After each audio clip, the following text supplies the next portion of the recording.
this bill seeks to bring to improve the lives as these people pursue their livelihoods as public officers. And when we look at the appointed workers, Mr. President, these are persons who may have been appointed at one level, and then they were, for whatever reasons, promoted, or I shouldn't say promoted, they were allowed to act at a higher level, but they have remained appointed at the lower level, not at that higher level, even though they've been doing that work for more than 3 years as of October 1st, 2020. Now, there are many reasons why that can happen where they're not appointed to the higher posts. And of course, being appointed to the higher post has its own benefits as well. And some of those reasons, Mr. President, could be that the post that they're in is not vacant. And for a regular Barbadian who does not understand the public service, a person can be in a post that is acting in a post that is not permanent. That is not vacant. And that can happen for a number of reasons. It could be, sir, that the person who is the substantive holder of that post could have gone on secondment. So the post secondment, that post still belongs to them, but they have gone somewhere, perhaps the United Nations or somewhere, on secondment from the government of Barbados. But the work that they would have done still has to be done. So you have some person in that post. So they are acting in the post, but the post is not vacant. You can have where people might have gone on no pay leave, and they have gone off to pursue opportunities somewhere else, and the public sector have given them no pay leave. So that post is still their substantive post, but they're not physically there, and someone is acting in it. So there are a number of other scenarios whereby you can have people who are appointed at a lower post acting in a higher post, but they cannot be appointed because the particular post is not vacant for them to be appointed in it. This particular bill, sir, seeks to help to address that situation where, as long as they were acting in that higher post, for example, for a period of 3 years or more, as at October 1, they will be appointed to the higher post. And where it is that the public service needs to create an additional post so that they can be appointed to it immediately, that would be called a supernumerary post, it shall be done. And sir, I raise that because it is in contrast to some work that had been started by the Arthur administration on the Barbados Labour Party back in 2007 for public officers to be appointed in the public service. Now, from my information from within the Ministry of the Public Service, a significant challenge that they found at that time was that if you had a person who may have been eligible to be appointed in a post that was not vacant, they could not be appointed because the post was not vacant. They would have to wait until a vacant post became available to be appointed in it. And so you had a situation where you had a whole bunch of people who were eligible to be appointed, but you didn't have enough vacant posts in which to put them. And it is interesting that there are many different stories as to what has happened, that the implementation of what was intended to improve the appointments and promotion of public servants, there are many different stories as to what really happened, sir. What we know now, however, is that with this particular bill, we are seeking to say, look, we recognize that we have a culture within the public service. We have a problem within the public service where there are a large number of people who are not appointed or who are still in temporary posts to which they should have been appointed. And we now need to fix that. And I say we need to fix that, and that we want to fix is close to 20% of the public service. The public service has about 15,000 persons approximately. And this particular bill, if passed, can positively impact and benefit some 3,000.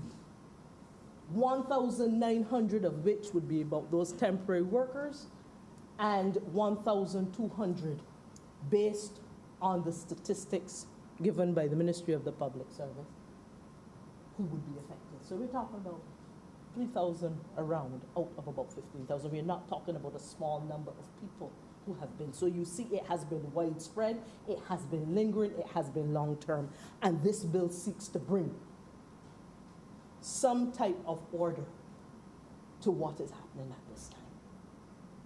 And where it is somewhat different than the 2000 is that it says, even if a person is entitled to be appointed, but the post that they're in as of October 12th, in which they would have been there for 3 years or more, is not vacant, we will create posts immediately and not have people wait for vacant posts to be created later on.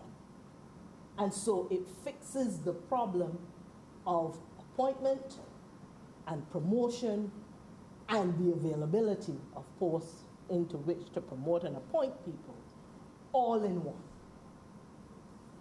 That is where we have learned from some of the mistakes of the past, and where we have been able to see how the strictures of bureaucracy can really stop a good thing from going forward.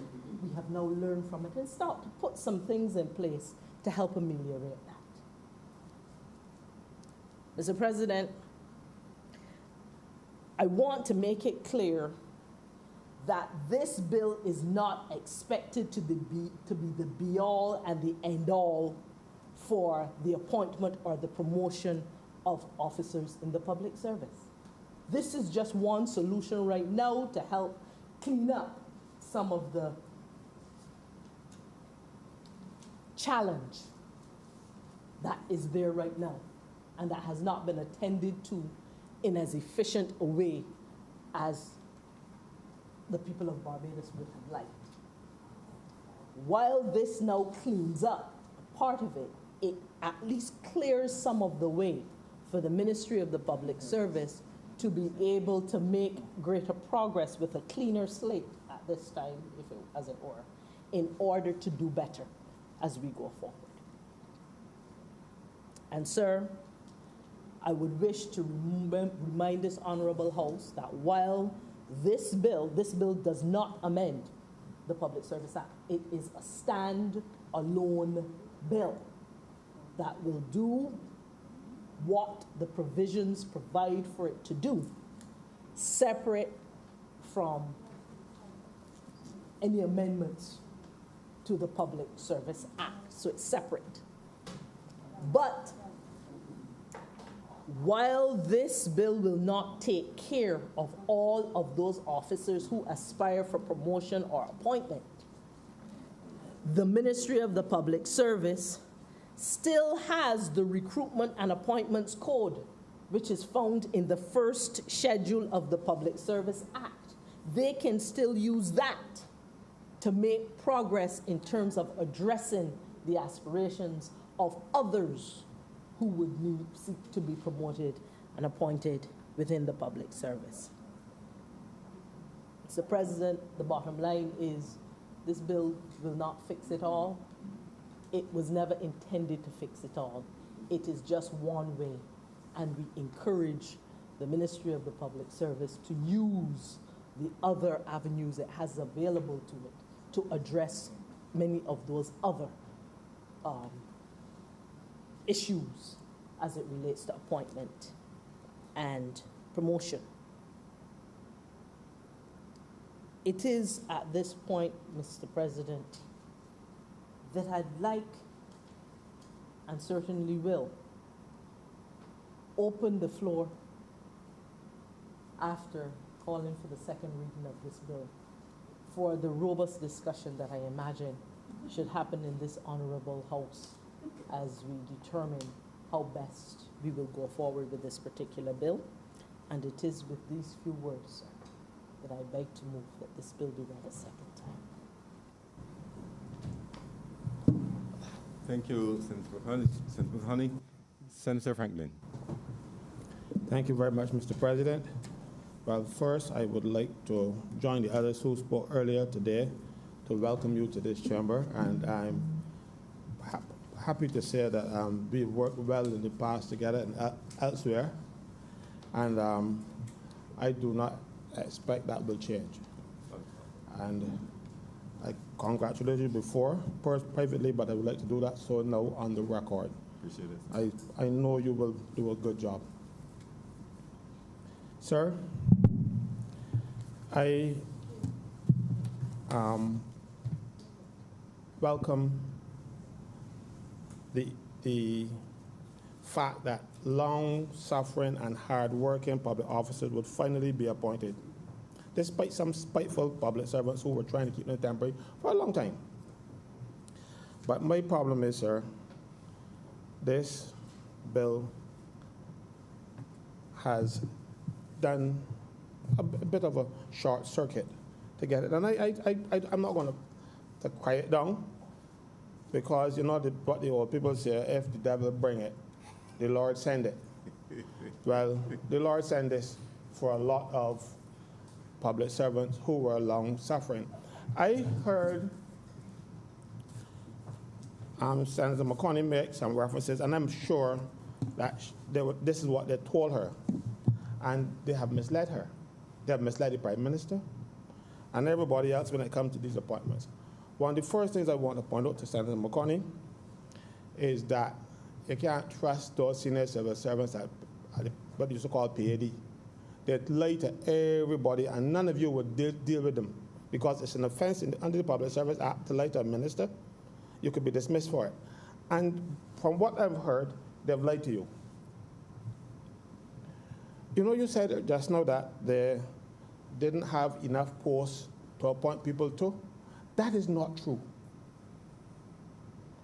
The Public Service Act, at section 13.5, I think it is, I'll just refer.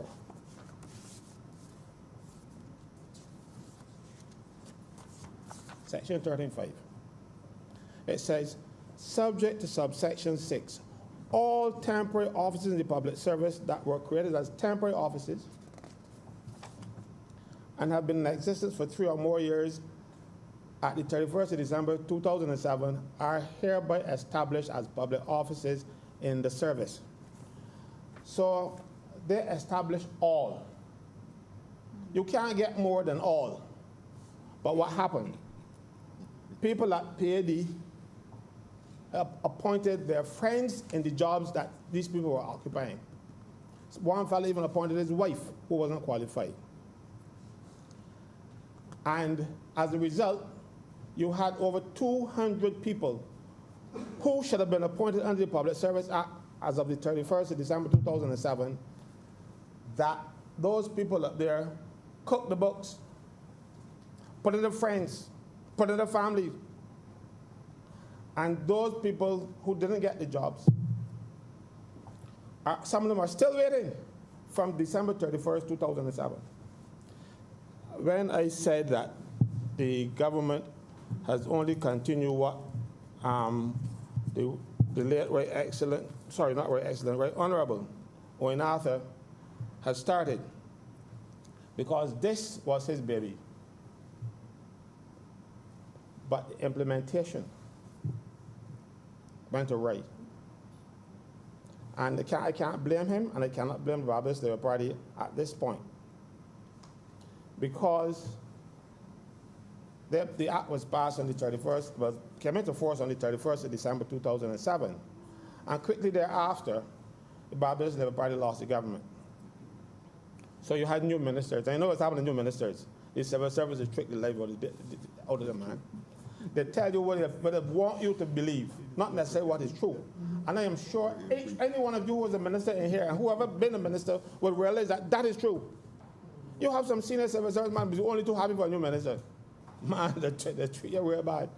When you find out the kind of nonsense, you'll be too ashamed to admit it. That they trick you with. Trust me on that. And as a result, people who should have been appointed were not appointed. And their friends and family got the job. There's one fella, even for his wife, she was not in the service for the 3 years, but that was my wife. So I stick she in the post for somebody else. I complained about it. But he was a blowy boy. And his other home was in George Street. So they didn't do nothing. And he continued to wreak havoc in the public service. People who, and there's one fellow that this act will not address, and it's hurting me. He was acting in a particular post for 3 years and 7 months. He discovered that his senior officer was committed perjury by swearing an affidavit to the court that a particular person cannot be found. The fellow cannot be found because a senior politician in the last administration didn't want him found. So he swore an affidavit, man can't be found. And when this marshal found out, he wrote to the registrar and said that this man telling lies that the man can be found. Furthermore, a marshal whose mother is in the other place, he saw the man in the courtyard because he came from another, but he can't be found. But a marshal went and find him for one instance, but the other fellow couldn't find him for another instance. 2 documents were served on him: a document to commit him to prison for not paying his maintenance, and one to come court for another maintenance order because he had a lot of children. But he came to court on one, and they said they couldn't find him for the next. And this senior marshal, a fellow called Wiseman, reported it. You know what the Dems did to him? They took him down from acting. As a matter of fact, he was the only person qualified to act. And you know what they did? They took him down because he dared to complain for a person who the Dems put in place. The man perjured himself. And according to this act, the Public Service Act, he was obliged by the Code of Conduct and Ethics to report criminal behavior or unethical behavior of his senior officers. And he did that, and he got punished for it. So he got taken down. Now he's back acting again, finally. But he has not been acting for 3 years prior to tomorrow. So he will not be appointed. They put him in that position, but you know the joke is? They took him out and put one of their people in to act. A fellow who had stolen the maintenance money that he'd collected from the delinquent fathers. And they put him to act. He stole the money, so they gave him the act so he could pay back the money that he had stolen. And poor Wiseman had to step down. I spoke to him last night. He told me, Frank, you can call my name. So that's why I call his name. It was massive corruption in the appointments that led to this.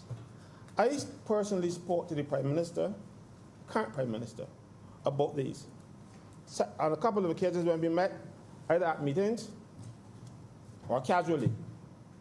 When she saw me the Tuesday when Parliament opened, she said, casually, you can't complain now. I get all the appointments that they're asking for. I said, but no, Prime Minister, you don't always find that to complain about. So I thank her for the appointments. I just wish that it hadn't been done this way. But if the devil bring it, the Lord send it. And these are public officers who know because the banks don't understand the public service, I'm going to hear temporary. A fellow been temporary for 20 years, and you can't get a loan, you can't get a mortgage because they hear temporary. Fellow work every day for 20 years, but you work in a Stonebridge town. You're temporary all the time because they can fire anytime you feel like, But public servant who got 20 years, and the fellow who got 20 years in the company downtown, he can get the loan, the fellow from the private company. But a fellow in public service for 20 years, I work in public service for 10 years, never been appointed. I get loans, though. So as I said, I'm happy that this bill is going to appoint these people. But at the same time, I'm saddened that the fact it is not going to be extended to police officers and prison officers. I saw in the newspaper today where the Attorney General said something about, I wrote it down, I hope I didn't lose it, where he made some mention of the fact that some of these people might have to take like detector tests and all kind of stuff. Every policeman that comes into the force is appointed as a level training school on probation. So it's just not a question now. So if he's acting in a position, he's already there. So why not promote him like how you're going to do for the other public servants? So I don't what he said to me doesn't make sense. That sounds like one of the things that the civil servants tell he come up with, because that don't make sense. Prisons, on the other hand, Dodge prison. That's where you get appointed if you participate. Long-standing, deserving people, they always find ways not to appoint them. We even had a situation where people were to be appointed and they changed the qualifications that people will not be appointed and bring in something called penology. You have to have this course called some penology thing. A 3-month course, no exams. And people with degrees can't get appointed because this is what they trick the ministers into signing so that their friends could get jobs. Ministers got to be aware of what's going on, to get tricked. A fella ain't got an O level. A man with a degree can't get appointed, but you take the fellow without any O levels at all, any CXC. Take him down to the university and get a 3-month course in something called penology. Don't examine him on the work that he's done, but having gone to the course, eligible for appointment, and you step over the heads of people who were there and working hard. Why? Because you're somebody's friend or you take part in the business that they do extracurricular. That isn't fair. I don't know why they're not appointed. And the thing is, Dodge Prison, I almost said brothel again. Dodge Prison needs a commission of inquiry and jailing some people. I've seen the superintendent of prisons try to get a few of his people locked up. And the people that he wants locked up and the people that want locked up are the people at higher level. I'm not going to say him. You have people in Dodge Prison now working for former inmates at night at strip clubs. First of all, it's an offense to associate with a former prisoner. But yes, you want to work for him. You go to a strip club and you work for him at night. You're senior, And I'm not talking about no little junior fella. I'm talking about senior people, very pips. And nothing happens. But the fellow, a young lady, bought some ink to go and do tattoos when she get home, and she bring the president before the court for bringing ink. Court tried out the other day. No can't think at the prison, the fellow bring snacks. Shirley biscuits. Some other little sweet, because he want a little snack at night. He's not in the group of people that they love. So call the police, he charged, and a lot of nonsense going on there, and nobody is taking charge. I thank God when they moved the former minister, because he looked at me and tell me about one, but Caswell, you're the only body who want lock up with a Cormier man. You're the only Cormier man. I said, nothing going to Cormier. People have been doing all kinds of nonsense. They bring their own private work, get cars repaired in the prisons. Cars put up in the prisons. import cars and get them assembled in the prison. Not a cent passes through the government coffers. They use the prison labor. They use the prison material. And when officers speak out, they can't get appointed. They get victimized. They get charged before the court. One fella on sick leave, the extended sick leave that you're talking about, he got injured in the prison because he tried to stop a fight with some inmates and the fellas beat him. And he's gone on sick leave for the extended period. You know what they did? They cut his pay. So he on sick leave too long. So he talked about it he was hurt. So he told Emmanuel Joseph from the Barbados today, fellow read the story, suspend him forthwith. Fellow got suspended and referred him out to the Protective Service Commission. The Protective Service Commission said, look, this is nonsense, and tried to take boy got out of work. But that was 47 days. Mind you, that is rare, because when some of these stupid heads of the departments suspend you, and they can, under the Public Service Act, sometimes it goes as much as 4 or 5 years. I remember one of my members was suspended for 4 years plus. And when the commission saw what they suspended him for, they didn't even bring it. They said, look, go back to work. Nonsense. And they called him and tell him to come to work. He's called me and said, Mr. Franklin, they called me and tell me can't work. What to do? I said, if the call there can't work, you know. He said, man, I had to home for 4 years, boy, and I don't feel like I don't know you. I did enjoy this. 4 years suspended, they had somebody act for him. I said, but no, you gotta go work. They said, I can't work, you gotta go work. He said, I know what we're gonna do, man. They give me the uniform for 4 years. That uniform can't fit me now. So they called him and said, I got a uniform. He's a nurse. And he said, let tell you about come here, come to work, dress up pretty, and come work the next day. You understand? 4 years suspended. And these people at PAD allowed 4 years. I got one who's 5 now, still on suspension on full pay, because the head of the department cannot suspend you on anything but full pay. And you got people acting up. So the person that you're talking about in a vacant post, who's been acting for, he's acting for 4 years, he going to be acting tomorrow. The fellow working for him going to be acting tomorrow now for 4 years. He ain't get appointed. Why? Because PAD ain't doing its job. These look, say what you may, we never knew what he was doing.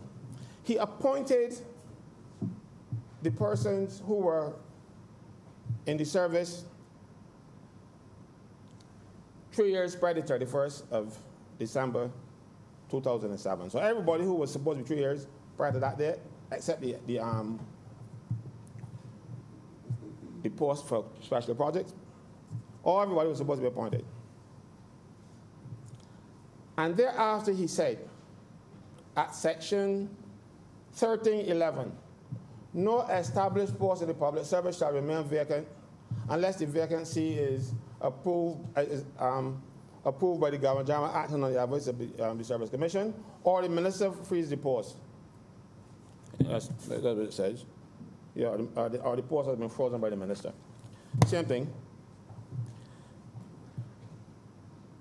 So you have a situation where the law says that you cannot have people working in established posts and not filling them for more than a year. Now these civil servants trick one again and got you telling people about 3 years. The Public Service Act says a year, that you cannot have a person acting for or in a vacant post for more than a year. It says here anything. If you drop me a line in the book and you can read it yourself. But no, these people who advise you at the Ministry's Public Service, they call it these days, lie to you every time. I get tired of it. And not got you here so telling people, oh, if you had 3 years, it should be a year. Because the act says so. And they should have filled them within a year, but some of them is 10 years, and they may do nothing about them yet. Why? In some cases, the body that they want fill them ain't got the qualifications yet. So rather than fill the post, they keep the post vacant, have somebody acting in it, and then when their friends come back from university or wherever they send them, then they have interviews and their friends miraculously get a job. It happened like the mental.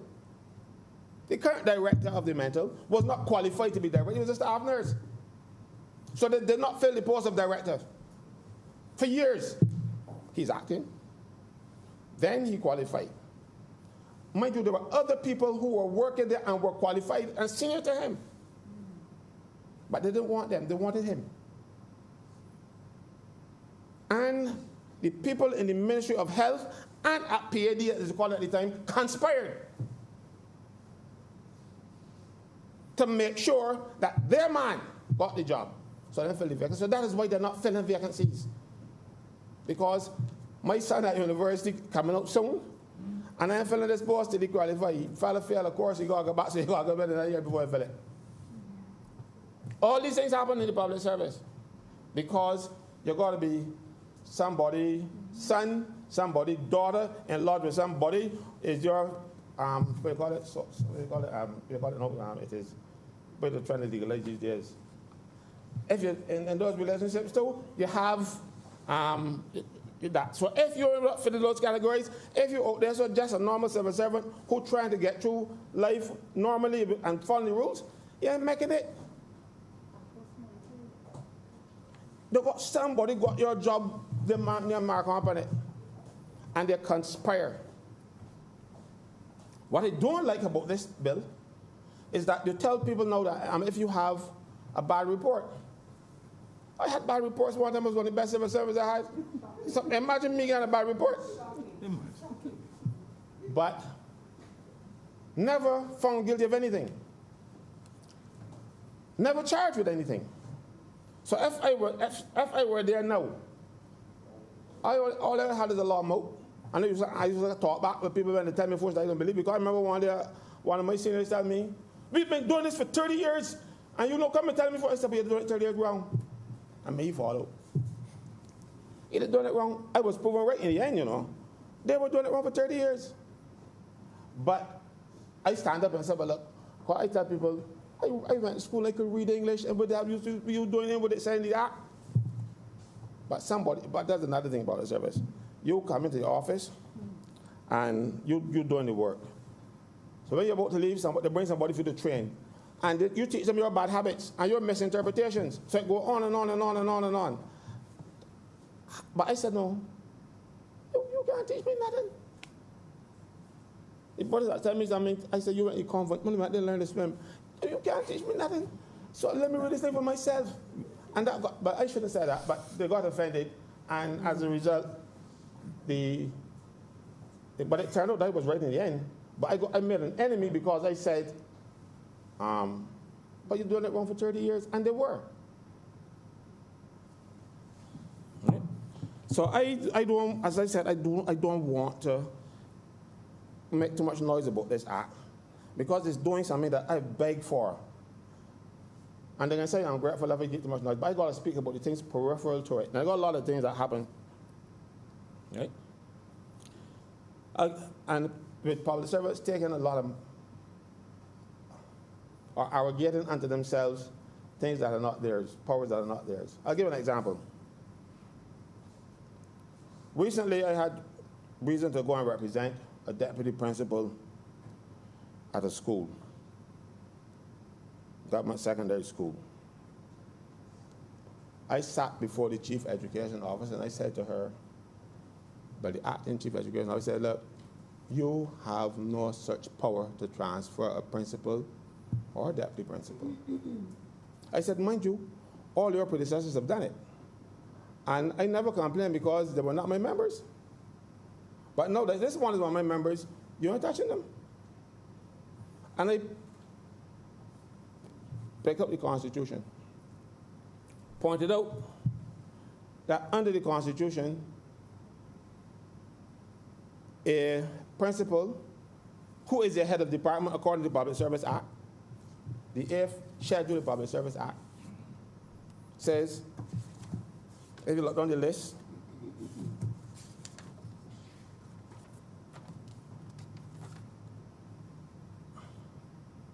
secondary schools who is the head of the Department of Secondary School? Principal. For the purposes of the Public Service Act, public service, a principal is the head of department.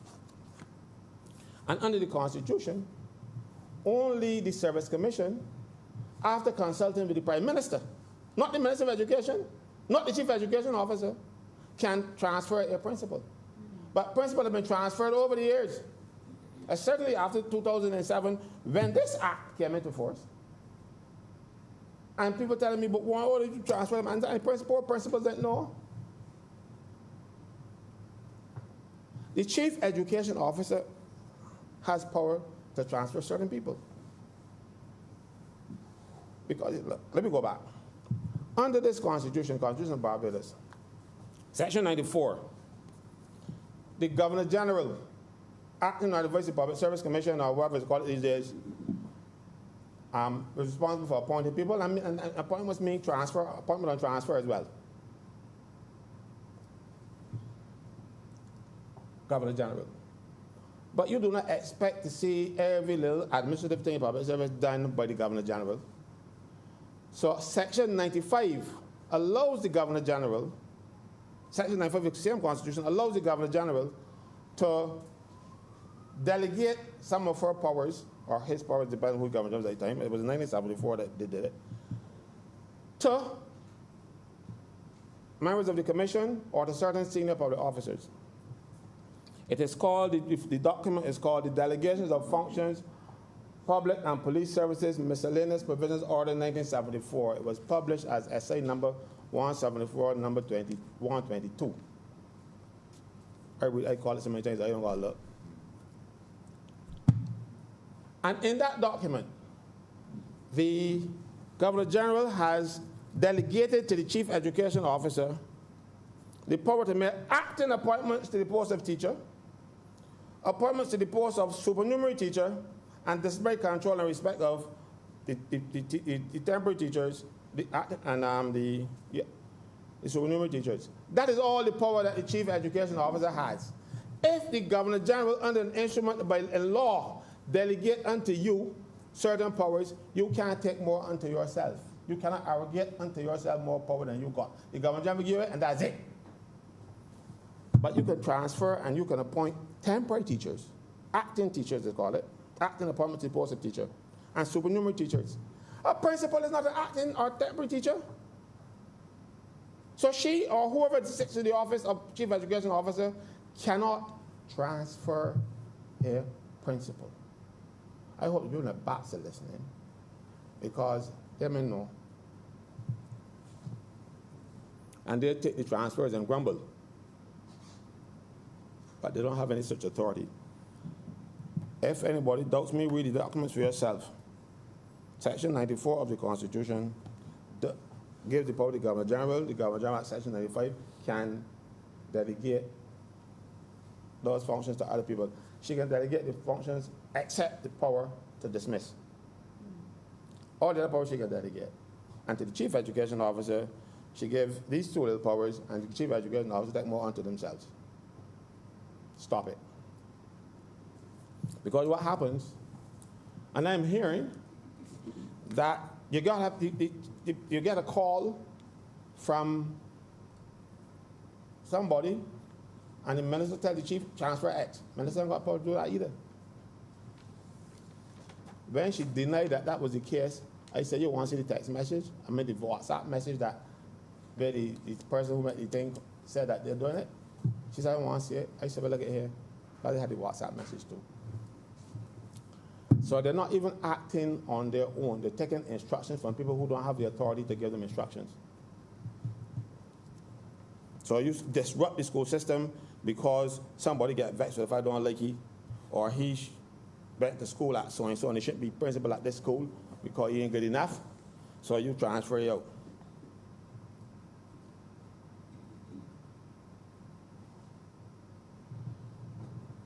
Chief Education Officer has no such power to transfer a single principal.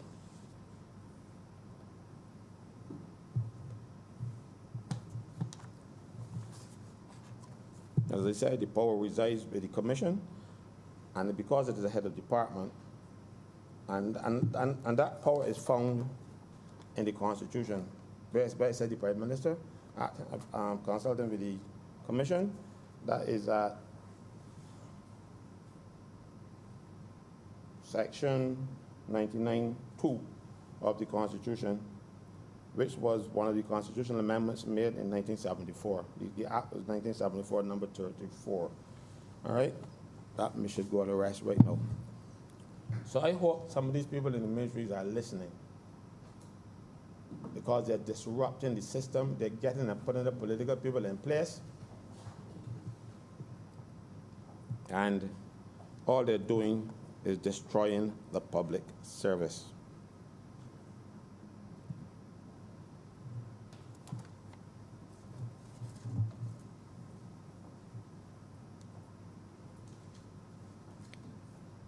Senator McConney spoke about people who were sick. This is very far-reaching. When you refuse to appoint a person who is sick, that person still want mortgage too. The people still want Goggle loan. And I'll tell you something. They have now reduced it to 3 months, saying that, no, it is not 3 months. General Order 524.1 says, extensions of sick leave on full pay may be granted to an officer on reasons of ill health. Let me find it for you so I can read it. 524.1.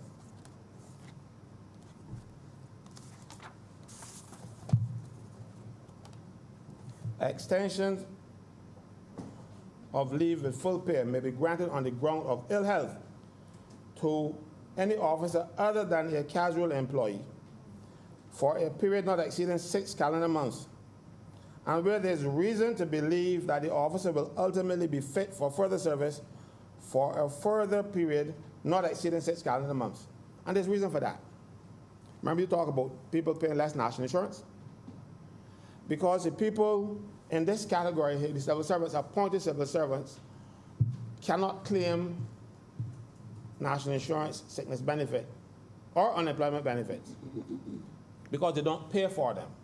Reason being that their conditions of service when the National Insurance Act came into place was more generous than the National Insurance Scheme. So they excluded them from those services because you were entitled to your salary for up to 1 year. And then if you're not better within a year, then you go before the medical board and that kind of stuff.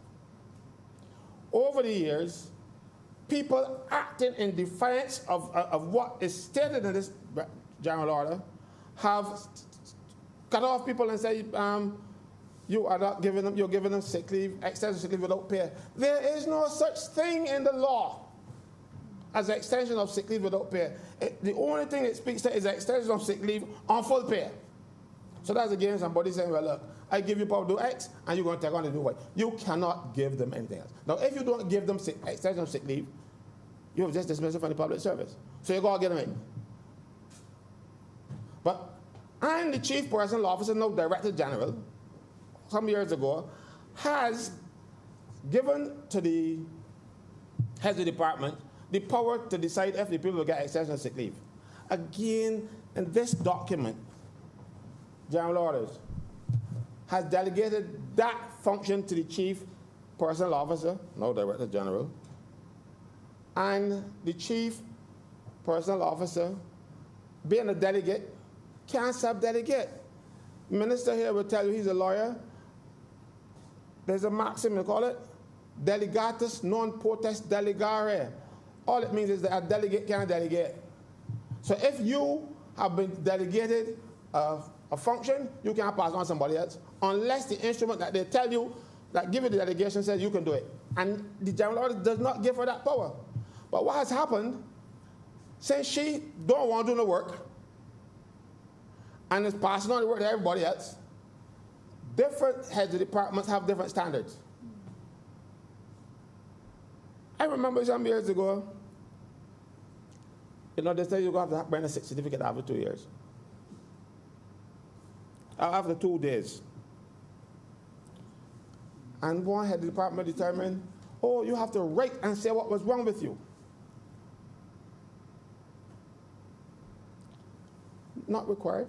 But you see, officers take liberties. And the particular officer said, well, he went to a certain place downtown close to the market, and he went with this a young lady, and he got crab legs. So he didn't want to work and spread them. And they said, you can't write that. He said, but that's what happened to me. Just stop it. My friend Ashby, he's dead now. But different people, different standards. No, the standards should come from the chief personnel officer who has the power. And the power is given to her. Tell she start doing her job instead of trying to farm it out to other people, because they're causing a lot of havoc. And then when they do it, they tell people, oh, we have, you're giving them extension of sick leave without pay. You can't do that. I'm going to give them without pay because when I'm not working for you, you give me extension of sick leave without pay. I'm not at work. I'm not working for you. So I've had no paid leave, or I've been dismissed and rehired when you take me back. That's what the case is. And the chief personnel officer got dismissed the body. So, what happens though is that the person is inspired to and getting paid. So when this note comes that you're on sick leave with extended sick leave without pay, they say, oops, you've been paid, you should have been paid, so you got overdrawn salary and we want it back. And they dip your hand in the people's money and take it out. People say, but I owe you nothing. And they say, yes, you owe me. And some tyrants go in there and take out all one time, or some decide, but look, I take out $700 out of it, or I take out $500 out of it at a time. And left me with nothing sometimes, you know. Now, first of all, if I have a dispute with you, Mr. President, and we wouldn't have one, but just for the sake of having an argument, and you have some sort of judicial office, or you have the power to thing, and you decide, well, you're going to settle the dispute because you have the power, and you said, no, you can't be the judge, and you're on. And you say, I don't have nothing for you, and you say, yes, you have, let me take it out. If there's a dispute, carry me to court. You can't give people money, but they do it in every department in public service. I have a dispute with you. I'm saying I don't owe you anything. You'll say, yes, you owe me. Now there's a dispute. Now if there was a situation where you say, yes, I owe you, I'll give you back, and let me take, and you take out $6 a week or whatever it is, so be it. But I'm saying, no, I don't owe you. And you say, yes, you owe me, because you're the paymaster, you take it out. That means that you've been accuser and judge. In the same case, you complain and then you the judge. And it's happening throughout the public service. And the Auditor General say not to understand that. So he agrees with it. No, you can't take out people's money. You can't be, and the thing is, this government, when I say this government, I mean the government of Barbados, the 8th of May 1967, signed a convention with the International Labour Organization to say that you can't take out more than a third of your money. That's one of the provisions of the Protection of Wages Convention, and some people put the Protection of Wages Act. Some people argue that the Act does not bind the Crown, but we have international obligations that have to bind us. So one way or the other, you hold. And the reason for that is that a man should be able, or a person should be able, to feed their families. So if you take out all the value money we can do, I know at MTW now, there's one man who they take out all his salary, don't give none whatsoever. You know, and then you're going to bus fare to come work, and they said they can send you before the commission for not coming to work because your man is going to bus fare, you got to beg somebody to get work. This is what is happening in the public service of Barbados today, with some unscrupulous people who have no heart, treat people like animals. You imagine taking away a man full salary. You say you got overdrawn salary or whatever it is, and you have to pay it back. So they take out all the man's salary. All. The only thing he's getting is contribution to the national insurance. He take away all the rest. And they give him nothing. We have international obligations. We got the law that says you can't take out more than a third. Even if you had the power to go and take it out, you are restricted because the man still got to eat. You got to get the bus that can work. I mean, you can't get the bus that can work. Decide, oh, well, we can send before the commission because you ain't coming to work. You can't get work. Because some days you can buy start and beg a fellow for a bus fare, but no since bus fare gone to $3.50. Compliments to you people.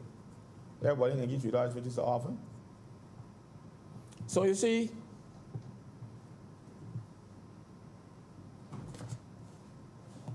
what is happening? I hope some people eyes get opened. I hope that I am not in here just barking and keeping noise for the sake of barking and keeping noise. I want to go back to the prisons and to the police and the fire service and all kind of stuff. Mind you, the fire service is one of the, if I listen to the Attorney General, the fire service is one of those people at the discipline services, but they're going to be appointed under this act. And the police and the prisons aren't being appointed. Come clean with me. Tell me the truth. Right? But, let me get another thing about the thing. The government has something called estimates. People read those. So they allocate money to people, and some money goes to what they call flexi. In the police force, they call it flexi. It's actually overtime. In prisons. You know, at the prison, they take the flexible and do other things with it. And you don't have that authority, but they do it. And don't pay the prison officer, tell them, well, look, you work overtime, so take a day off. No. Law is, the convention is, you got to pay a fellow with legal tender for work actually done. And you know, we reported that the former minister and the permanent secretary. When the permanent secretary heard the permanent secretary, they said, what's going on here? No, that is illegal. The permanent secretary started a quarrel. She got transferred. So somebody had more power than the permanent secretary. Because she had 6 months to go before she retired. And the transfer of permanent secretary was 6 months to go. You don't transfer a priest to a new ministry to go and learn a new ministry and then go home 4 weeks later because you know you have to retirement leave. But they did it because the permanent secretary came on the side of the prison officers. When she did find out the truth. Mr. President, I am hopeful that these amendments, not amendments rather, this act, the people get the appointments, but they've got to fix the problem. And the problem starts with the Code of Conduct and Ethics, where people lied, paragraph 5C, where ministers are constantly being lied to by senior civil servants, permanent secretaries. You know, it is against the rules in the public service to lie even to a member of the public. If you get caught in a lie telling a member of the public, they can report you and you can lose your job. It's as serious as that. But nobody will enforce those rules. Because you know who can enforce them? The same liars. That's the problem. And they like to train ministers. So they like to you. Open your eyes. When you find them lying, report them to the commission, let the commission deal with them. The service will be better for it. Paragraph 5C of the Code of Conduct and Ethics, Public Service Act. It's against the law. 5C, Code of Conduct and Ethics, second schedule. I know this act really well, so that's why I quote it and then go look for it.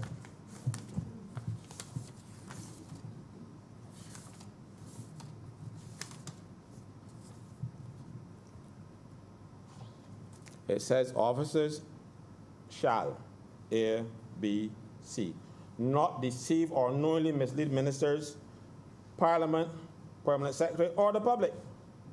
And when you go over to the punishment section, it says if you breach this 5C, it is determined to be misconduct of a serious nature. And misconduct of a serious nature is conduct for which you can be dismissed.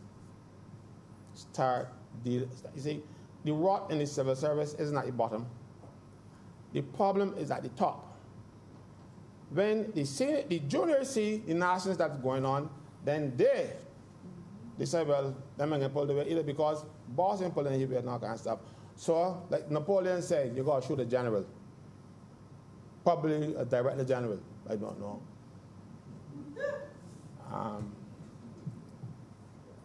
No, Napoleon, not me. But you have to do something about it. I'm highlighting these things too often, and people just sit down for whatever reason. A former chairman of the commission, just recently passed, told me once he had a complaint to the Prime Minister, the last Prime Minister, about this person misleading the commission. And the Prime Minister said to him, he said, I can't work with her. He said, Prime Minister, no, I can go and pull her mother's door and go in. I used to do in St. Philip. So he appointed a new chairman. And that solved the problem for him. But this person continues in the public service, wreaking havoc, and seems to be immune. Lying to ministers, giving ministers misinformation, and then they come in the Senate and support. I don't blame Senator McConnell for some things that she said, because she ain't on about public service. I wrote down a few of them. And I addressed a couple of them here. But she said, the way to clean up this mess, the way to clean up the mess into establish new posts, the way to clean up this mess, but they got to establish a new post, no. But clean up the mess by getting rid of the messers, the people who are making the mess. Because let me tell you something. The Public Service Act,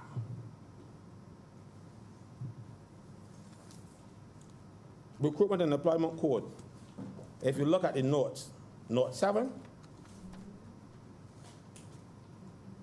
let me find it.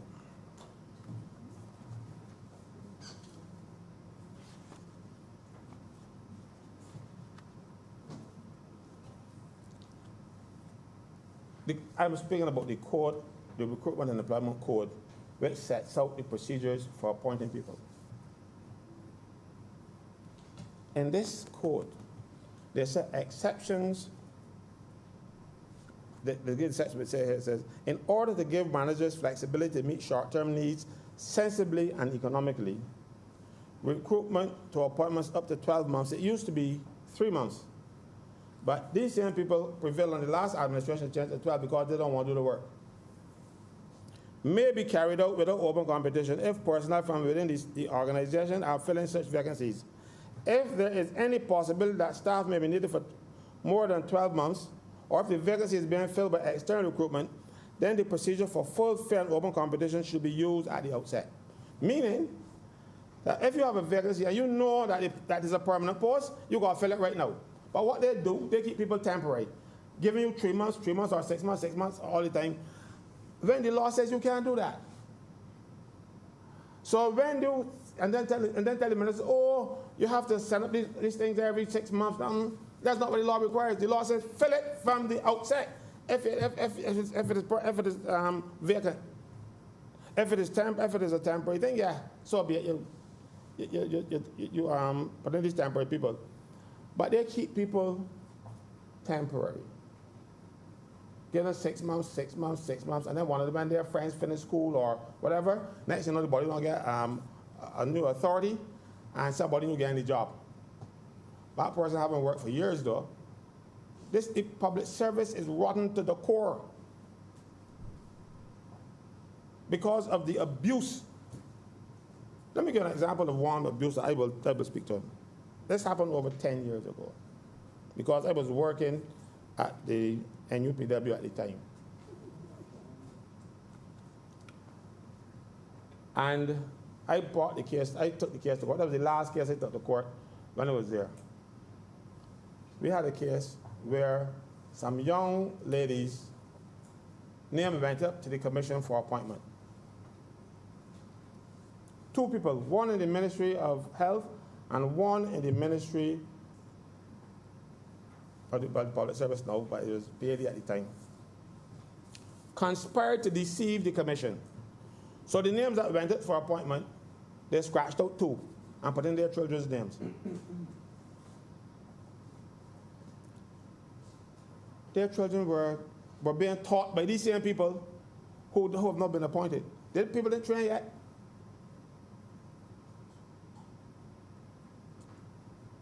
They put their children's name in and scratch off the people who were eligible for appointment. When the matter went to court, in the process, the court's called discovery, where you have to disclose the documents. Cappy, you know about that better than me. They were ordered to disclose the letter that went to the commission to appoint these people. And the Ministry of Health said, the person administration said, they can't find the file. They can't find the file. But the judge is smarter than them because the judge knows about public service. The judge said, well, if you have a letter coming from the Ministry of Health and coming to you, the Ministry of Health will bring the letter so they keep a copy on their file. So the order the Ministry of Health to disclose their file. You know what happened? They can't find it either. And those girls are still not appointed. And they can't get appointed on their posts. Oops, call his name, sorry.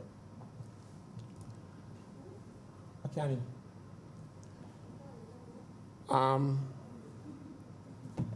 And that case is ongoing for over 10 years.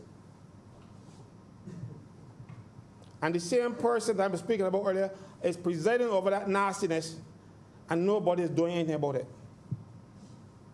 I hope, and I think the Prime Minister meant well when she said that this post should be appointed, and when she gave me the promise, I took her to her word. I believe she means well. But they have misled her again. They certainly misled Senator McConnell because some things that she said here ain't really true. But you don't know it ain't true because you don't know nothing about these things. And I tell the people, I ain't looking for extra money. Let me look at them. Man, you got these little things coming up. Because I'll give an example, another example again. I like this. Capital like anecdotes, but I like some. I went to a meeting one day to address the fire service, some officers. And while I was there, a person from the Ministry of Public Service, because there was a training session. So they were giving their thing first, and I got there a bit early. And they were sitting down in the back. And she was spouting all kind of foolishness, nonsense. And I couldn't take it no more. My stomach was hurting. I said, excuse me, with all due respect, you know what you're saying is not true. You are misleading these people. There's nowhere in the act, there's nowhere in the law that you say these things. You see, fire officers have their appointments, have their qualifications in the Fire Service Act. So hence, there is no qualification in the Public Service Qualifications Order. So because they didn't see any qualifications in the qualification order for firemen, they decided they're going to put in some. Without reading the Fire Service Act, and you see, a fireman, one of the qualifications is you got a certain chest measurement. You know why? You can't go let puny fella go in there and go and smoke dead. So you got to have a certain chest measurement. The people up there with these little want qualifications with all levels and shit, but you got common sense too. And they go on and try to change people qualifications. I say you cannot do that. You don't have the power.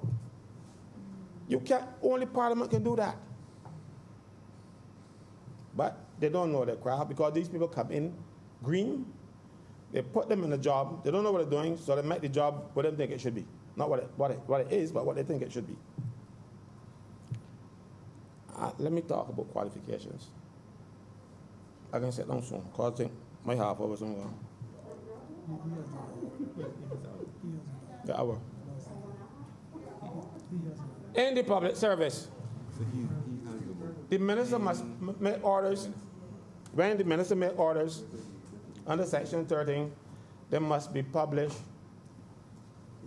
They must be published and brought here and the other place because they are subject to affirmative resolution. The only order that the minister can make that doesn't come here is an order for the qualifications. So as a result, people trick the minister and get them all kind of fancy the minister sign off because some ministers like signing things. And they change the qualifications. And next thing you know, the fellow who was there qualified for the post and when they're getting it, all of a sudden the qualification change. You only find out the qualification change when the ad come out. And you scrambling out because you knew what the qualifications were. But nobody ever told you that they were changed. So I feel that this change, this power that the minister has, must be used sparingly. I remember some years ago there was a vacancy for chief marshal, and the person there, for every person who wanted for the job, did not have the qualifications. You had to have some sort of qualification in management and the paralegal certificate. Thompson was Prime Minister at the time, and they prevailed upon him to make a technical change here. The change and to or. So now you have to have management or the paralegal. It used to be both. And he got appointed because none of the qualifications have been changed. That's what I'm talking about. So these little slight things, they don't look big, but have far-reaching consequences. Mr. President, public service needs fixing, but the people who are supposed to fix it are the people who are mashing it up. Government needs to take the public service in its hands. I don't advocate firing people for the sake of firing people. I like people in work. But when you have people continually deceiving administration to administration to administration, and the only constant is them, and the trick, you know, when it's not going to happen, when they find out, when they trick somebody, they can find out where to get rid of them. You need to sit down. And look, I'm not begging for work, but this bill should have passed by me. And I would have made some comments, because the comments that I would have made this bill a lot better. Look, in the other place last night, they made some amendments. One of them don't make no sense at all. No, they got the wrong document here. It says, where an officer to whom Section 4 of Section 5 refers is prejudiced by the operation of either section in respect of the appointment to an office by virtue of the provisions of either section, the Governor General may appoint the officer to an office. You know, that came from the Public Service Act. What they did now, they take out things in the Public Service Act, put in here, that didn't make sense in the Public Service Act, and it didn't make, because they have never been able to implement this, or they didn't implement it. They put it back here again. You know, we need people who are honest and who do not set out to deceive. And we are not getting that at the level of the Ministry of Public Service. Something has to give, sir. I am sorry that I had to say these things over and over and again, but I will continue saying them until something happens. Now, let me check my notes and make sure I didn't miss anything. I spoke to some of them.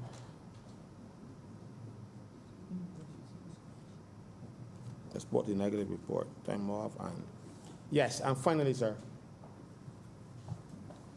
when a post in the public service is abolished, people in the private sector know it as being made redundant. In the public service, you call it abolishing posts. You know, we call things funny in the public service. When the post is abolished, under the old provisions, the government was supposed to find another job for you elsewhere or pay you your pension until such time as they find another job for you. And if you refuse that job, then your pension will cease. That is what the law says. But the CCJ went in and misinterpreted the law and said that if your post is abolished, you're going to wait till 60. So imagine a fellow at age 35 or 40 gets his post abolished. And because you don't get no severance payments in the public, as a public officer, or no unemployment benefits, the only thing you're going to get is your pension when you reach age 60. You know you're going to work from 40 to 60 to get up in 20 years. That can never be what was intended by Parliament, and it wasn't. It is a misinterpretation that Parliament needs to fix. Because this year alone, the Public Service General Order 2018 was repealed and replaced by 2020. And you know how easy it is to abolish a post? Just left out a post that was in the old order and don't put it in the new. And one guy that I spoke with from the Ministry of Health, he went to the ATM and position he carried. It didn't spit out anything. I mean, check with the ministry. They ain't got no money in anything for him because his post has been abolished. He didn't know. That is what they do to people in the public service. They look at me after, mind you, the post would have been redundant anyhow. And they could have found something else for him. But because they didn't have to know, because they wouldn't go pay him any money, they just left you out there in the wind. So, ATM said, sorry, buddy, we ain't got nothing today. So that is how easy it is. In the public service now, in the private sector, sorry, if you're going to make jobs redundant, you have to do consultations with the unions or with the officers involved, and depending if you can send home 10% or some significant number, you got to go through 6 weeks consultation, all kind of thing. In public service, you don't tell a fella nothing. He's found out when he go to the ATM. These things are wrong. Government needs to fix them. Fix the Pensions Act to protect public officers who, because, Senator McConnell said, that when you have in a temporary position, you get appointed, you got security, then you don't have it now. Not since the Caribbean Court of Justice ruled in the Winton Campbell case, because the security of tenure that you had once, because if you were the post was abolished, you still get your pension. No, you don't get it. So all it needs to do with you is to get rid of your is to stop your pension. Then you are poor from the next day, because you ain't getting unemployment benefits, you ain't getting severance pay, you ain't getting nothing. No government who cares about the people should allow that situation to continue. You can't do that to people. Mr. President, I think I went over my time, and I'm 5 minutes more. 5 minutes to go? Yeah. Well, You had an hour to reply. oh, I thought I saw you signaling, and I thought. Well, thank you, sir.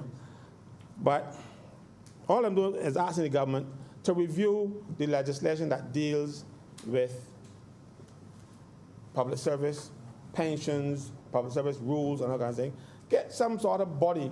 I am volunteering to work free on it because I can't trust the people who are paid to do it. I'm not going to lie to you. I might try to get you out of Parliament, but I'm not going to lie to you. All right? I don't see the need.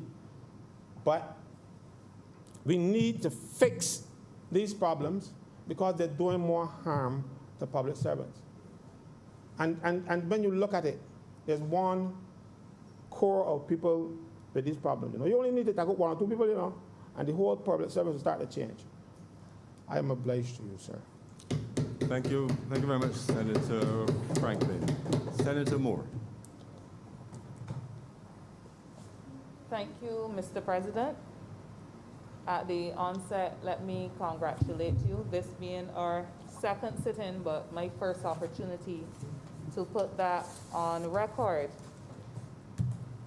I think that today is significant, not only because it is the first sit-in that you should have the opportunity for us to discuss such an important matter of public business, but because for me, this one has been a long time in coming. I do recall for the past almost 13 years since the public service legislation was passed in December 2007, that the subject of appointments has been one that has occupied our attention, perhaps sometimes preoccupying our attention because of the significance of it and the meaning that it holds for so many public servants.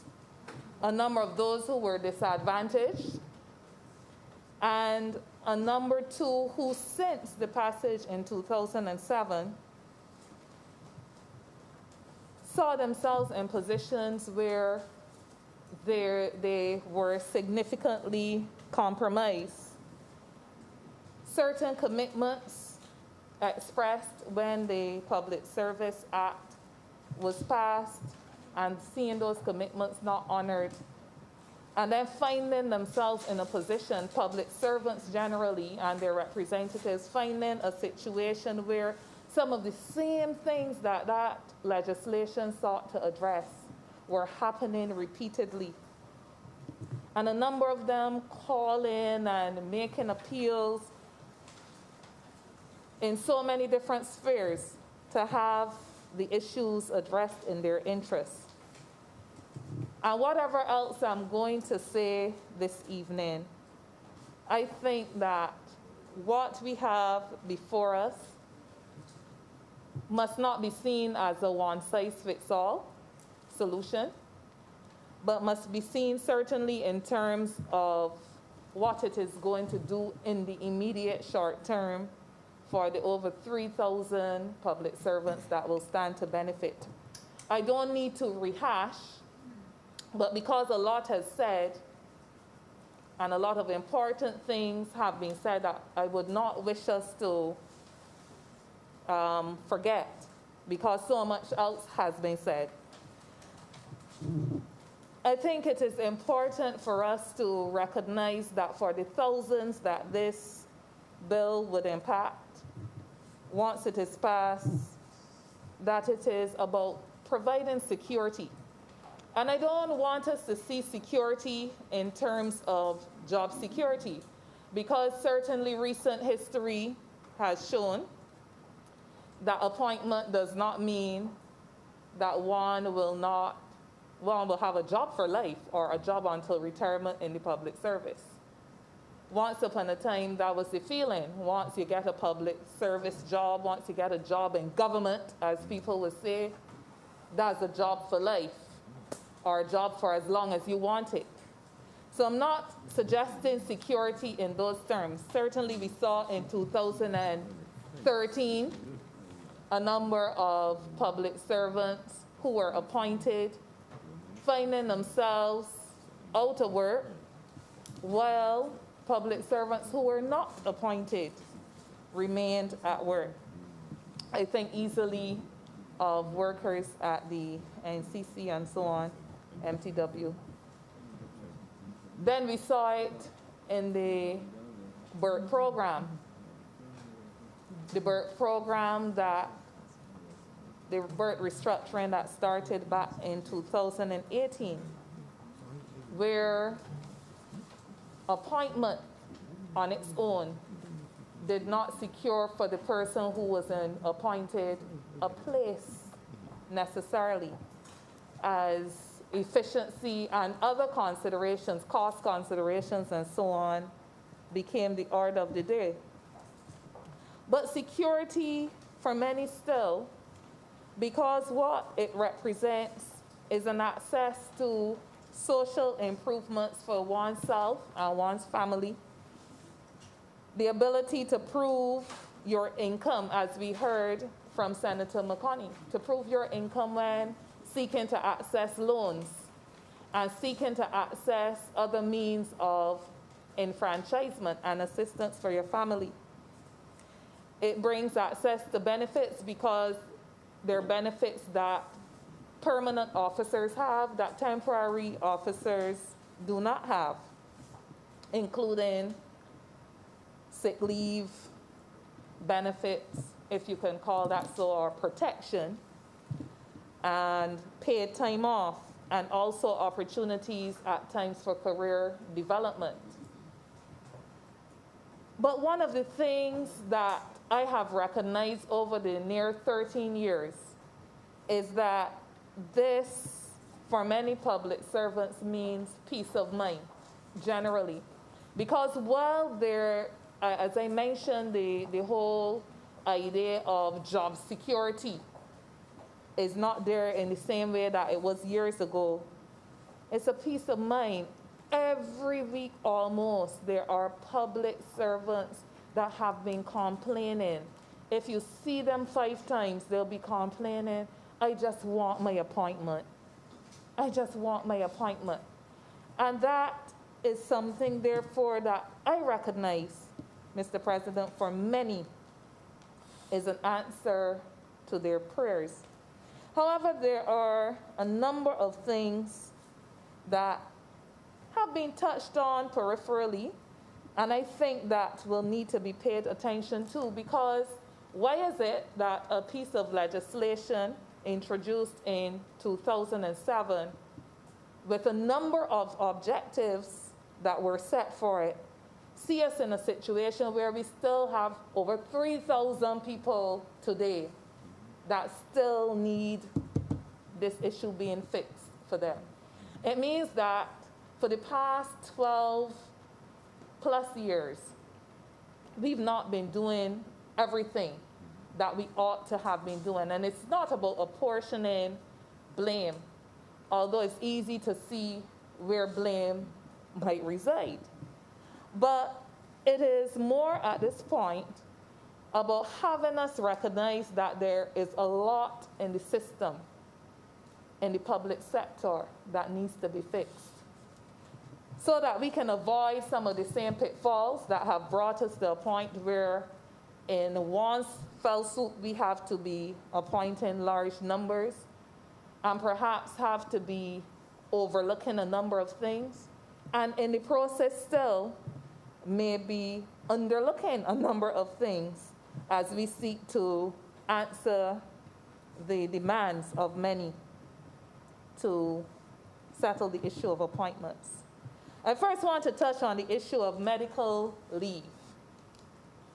And in the act before us, one of the grounds of ineligibility is where a person, where an employee in the public sector is on medical leave for a period of at least 3 months accumulatively in any one calendar year. And I want to stress something important here.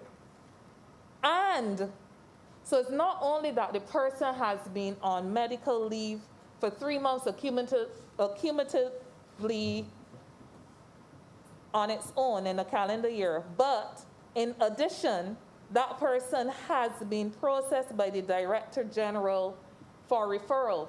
So being on medical leave on its own, based on my understanding, Mr. President, is not a ground to make a person ineligible.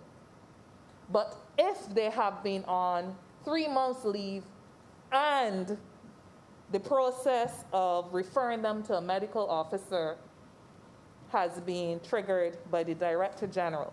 And why is that important to note? It's important because in far too many areas of the public sector, we don't do things in a day if we can take a year to do them. We don't do them in a year if we can take a decade to get to a point. And one of the fears that many who hear this exemption may have, they may recall, cast their minds back to 2007, where a number of if-then scenarios were presented that we saw ourselves in a position having to fight for years and years to have them addressed. So when we see the grounds for ineligibility and we take note of criminal matters, disciplinary matters, medical cases, the caution that should be coming from this Senate as we pass this bill, and I'm sure that we will pass this bill, the caution that should be coming from this chamber is that these exemptions must not be treated to in a very loose manner. If a person has a disciplinary matter that is on their file for years, the question still has to be, should that person be exempted in circumstances where there is no movement on that matter and where it has nothing to do with the individual involved? Where a person has a disciplinary matter on their file and the person has no knowledge that there's a disciplinary matter on their file, should you still treat to that individual under Section 6 of the bill before us And where a person has a conviction which may not have been expunged, that one may be okay. But there are cases too where in the public service an individual has a matter before the court. And we know how our court system is. Yes, there's been a lot of talk about the fixes that you're going to make to it.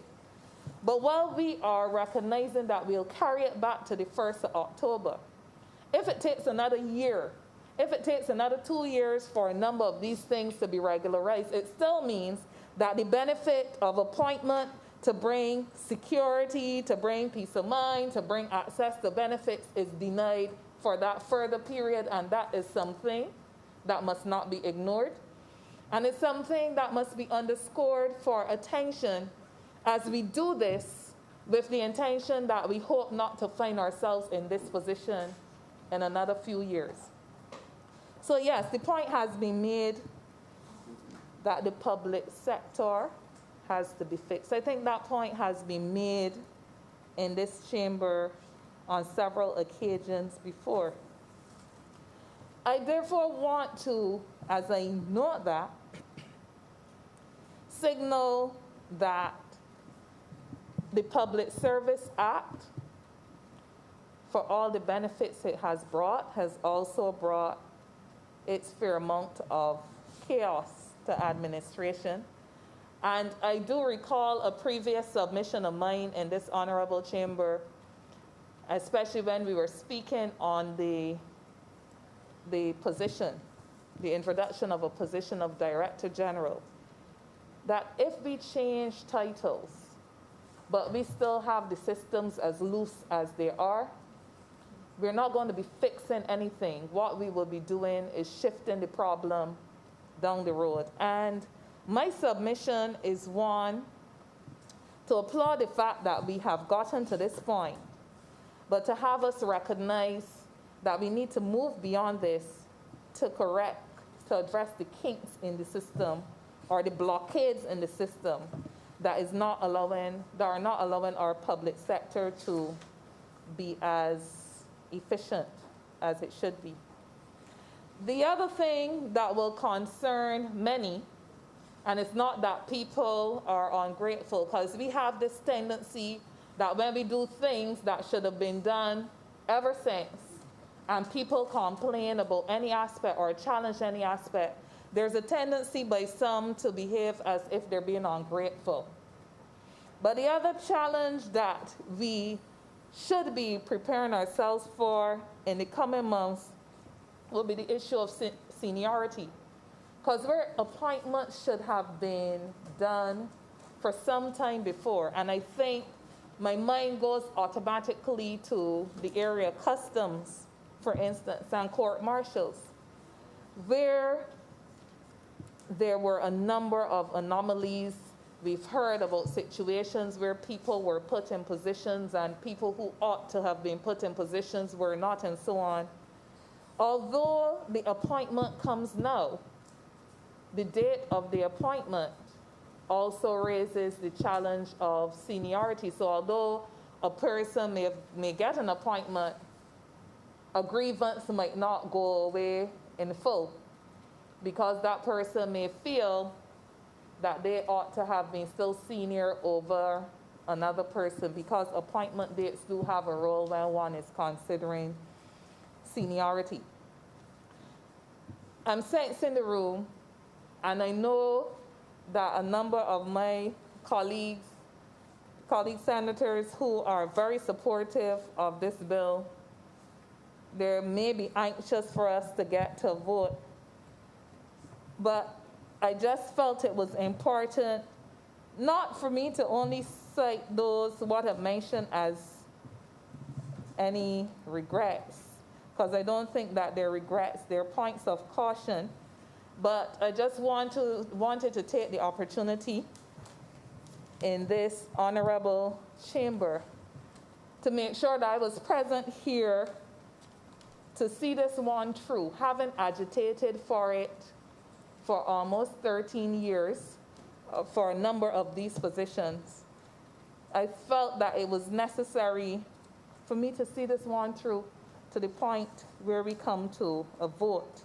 But as we, hopefully, it is the intention of the government to chart a course in a very careful way to avoid a number of the obstacles and pitfalls that were identified.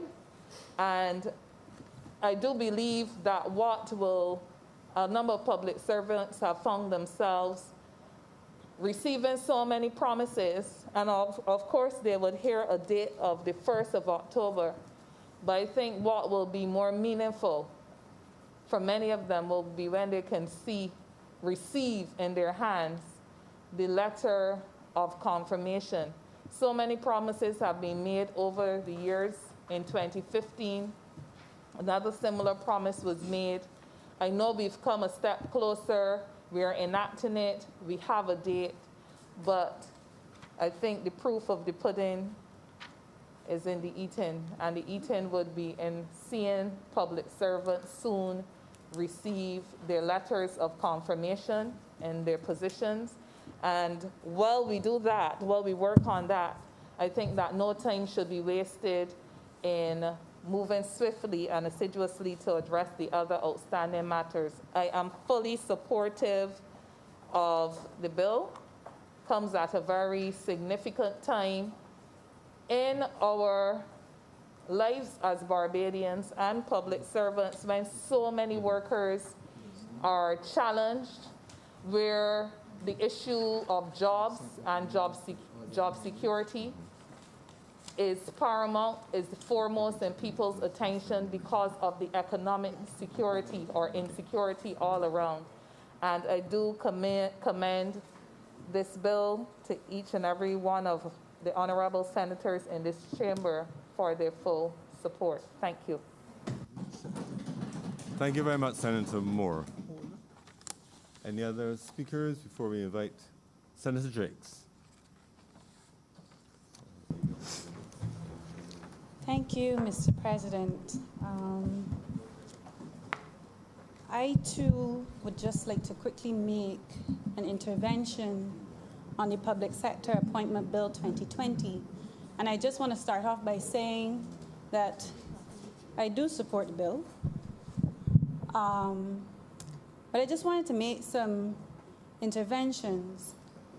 Sir, in a post-COVID world, I am of the view that it will be survival of the fittest. I believe it will be survival of the fittest. The way in which technology is being used in everyday life, in economic activity, we will come into a situation where there's a greater level of efficiency across the board. There will be data capturing and analysis to improve systems.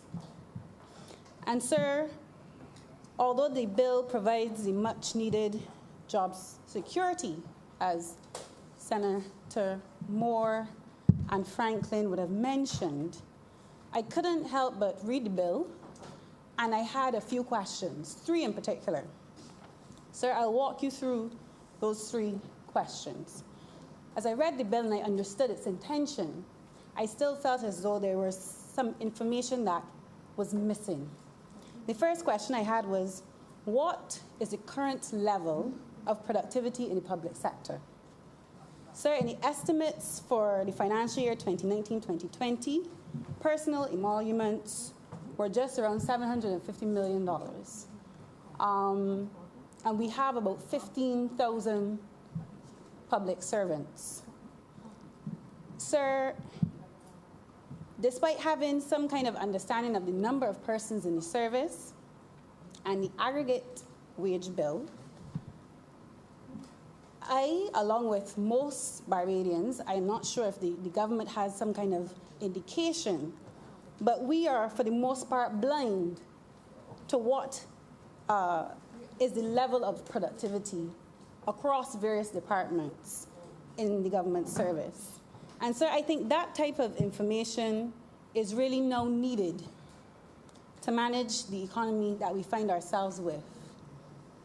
For in the near and the medium term, we will have to juggle extremely scarce resources and hopefully, without borrowing, any further debt or incurring any further debt.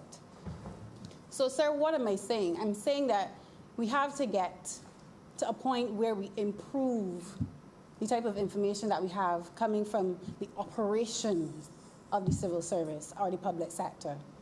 And, sir, knowing how many people are employed and what is that cost, and knowing those trends are just a starting point. There needs to be greater amount of monitoring and evaluation in place so that we get a richer set of information coming out so that we make better decisions going forward in order to transform the service. So, sir, even if we knew what that current level of productivity is in the service, the other question, given the many complaints that we hear across Barbados about when persons go into various government departments and how long things take, is how do we increase that productivity? And given that government has now extended an olive branch in the way of this bill to over 3,000 public officers, how do we get an increase in the level of productivity from those public officers? And, sir, I am of the view, and I may be coming from a background that is non-traditional, where I've never been a staff member of an organization per se. I've always been a contract worker. I think that the type of job security that's being offered to public officers has to also come with some level of responsibility on their part.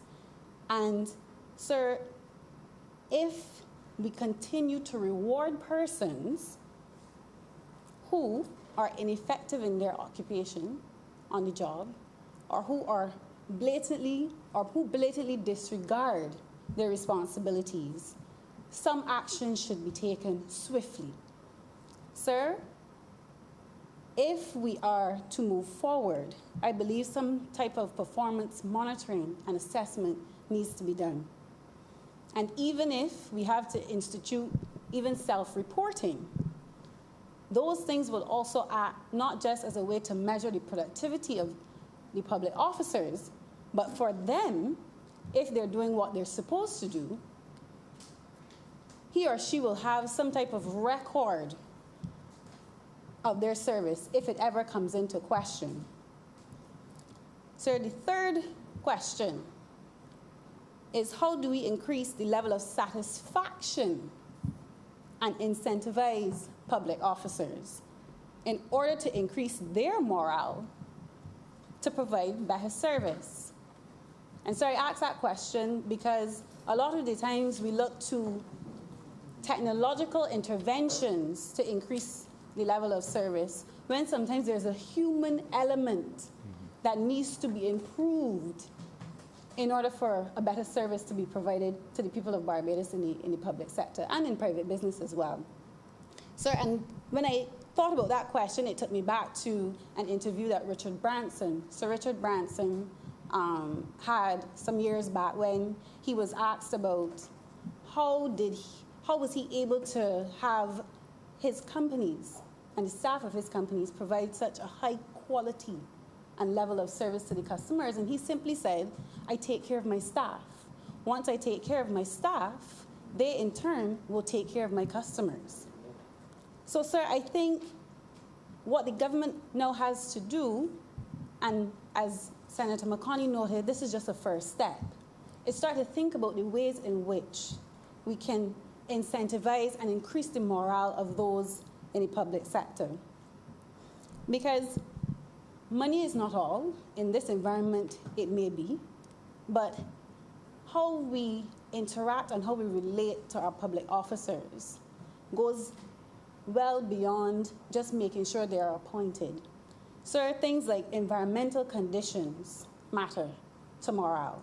We know a lot of persons in the sector work in sick buildings. We are here in this building temporary because of that very reason. So the ability to express your opinion freely within your work environment also could have an effect on your morale. Sir, your ability to contribute to decision making, the presence of childcare facilities. Sir, the management and employee relations, all of these things, these softer aspects have some bearing on how people feel at work, and that in turn reflects on how they go about doing their job. In preparing for this debate, I desperately tried to find at least one assessment or report on the level of productivity in the public service in Barbados. And I found one assessment, Mr. President, and that was done by the IDB in 2017. And the name of that report is Building State Capacity in the Caribbean, the State of the Civil Service in Barbados. And in that assessment, Barbados scored 43 out of 100 on the Civil Service Development Index in 2017. And 43 out of 100, Mr. President, it is not a good number. There are 3 levels by which countries were classified. Low were scores between 0 and 39. Medium, scores between 40 and 59. And high, or professional systems within the public service, were those higher than 60. And the report stated a score of 43 out of 100 shows that Barbados has significant margin for improvement.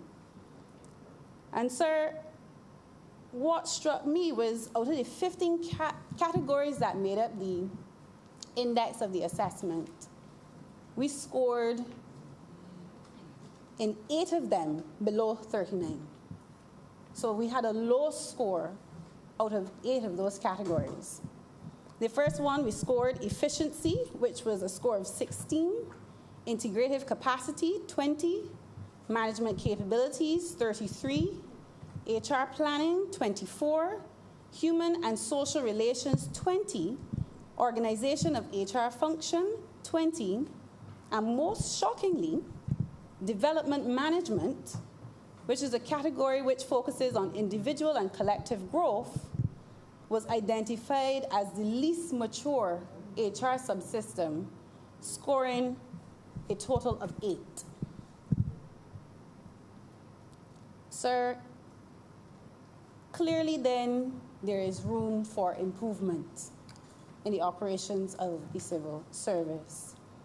And so we have to find a way clearly to transform the public sector so that it is a place that is coveted by our best and our brightest. Too many a times we find a lot of persons who can make a contribution, a significant contribution, not going into the public service because they don't see it as a way in which they can grow and in a way that they can contribute. But sir, in order to chart that path towards a better service for Barbados in terms of the public sector, it will cost us.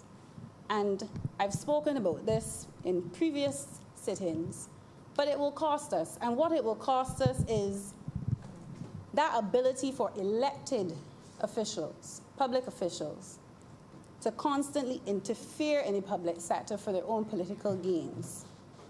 And sir, because of the economic environment that we find ourselves in, I do not believe that we can any longer afford to use the service for electioneering.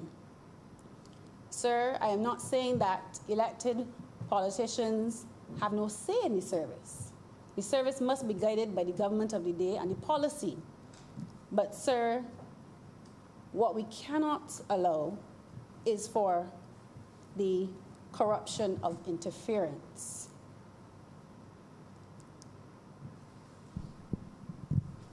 In the recent throne speech, given it was touted as a reset, the public sector was one of the areas that I was anticipating would have been brought much attention to, given the size of the service and the impact that it has on the Barbadian economy. And sir, despite at the moment we have a public service or public sector modernization program headed by the Ministry of Innovation and Smart Technology, a large chunk of of that program is focused on digitization. I believe the loan is approximately US $40 million, and I stand corrected. The minister can guide me accordingly. But only 6%, $6 million, $6 million US dollars of that project is for enhancing HR management in the public sector. And sir, I am of the view that you can change systems.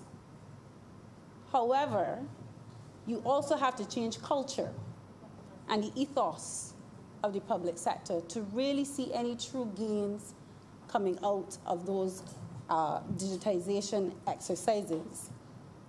So, sir, as I said, I just wanted to make a quick intervention because I think too many times we hear Barbadians complaining about the state of the service. And I thought it would have been instructive to highlight the assessment done by the Inter-American Development Bank on those areas by which we clearly have a lot of work to do. And yes, I agree that appointments are necessary and long in coming, clearly. However, with appointments comes responsibility.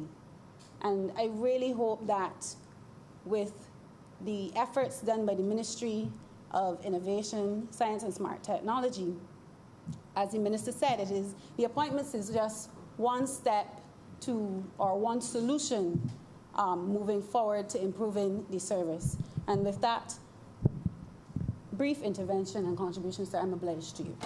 Thank you very much, Senator Driggs. Senator McConney.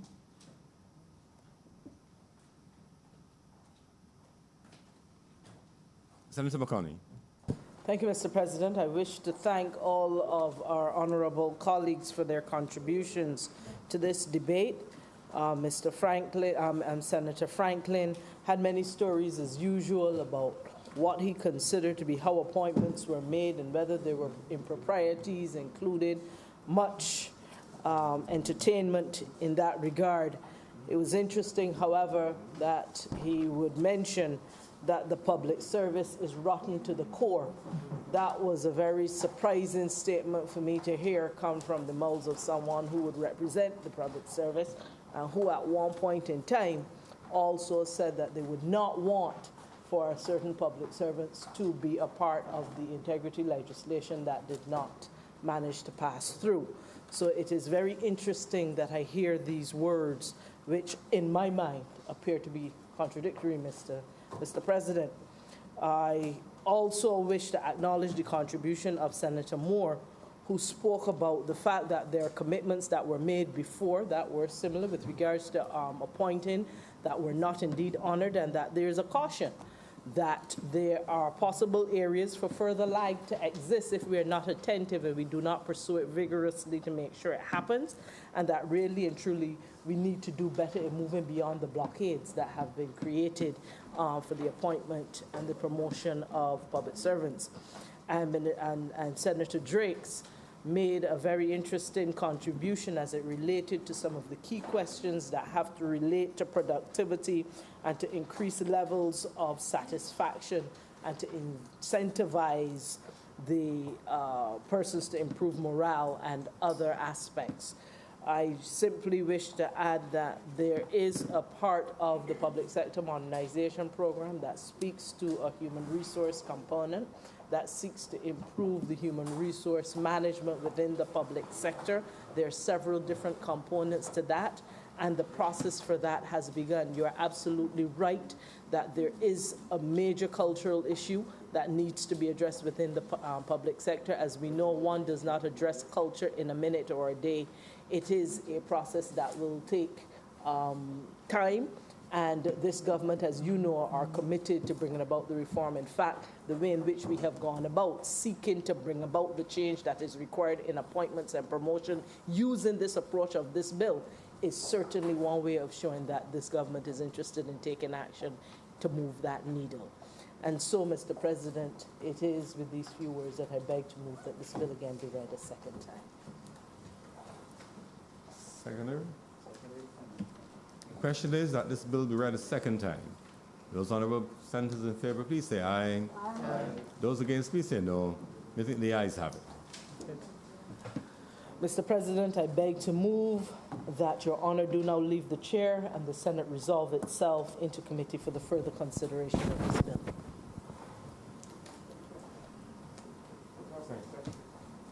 I'm anxious to leave. The question is that I do not leave the chair. The Honourable Senate resolves itself in the committee for further consideration of this bill. Those honourable senators in favour, please say aye. Aye. Those against, please say no. We think the ayes have it. Currently, I shall leave.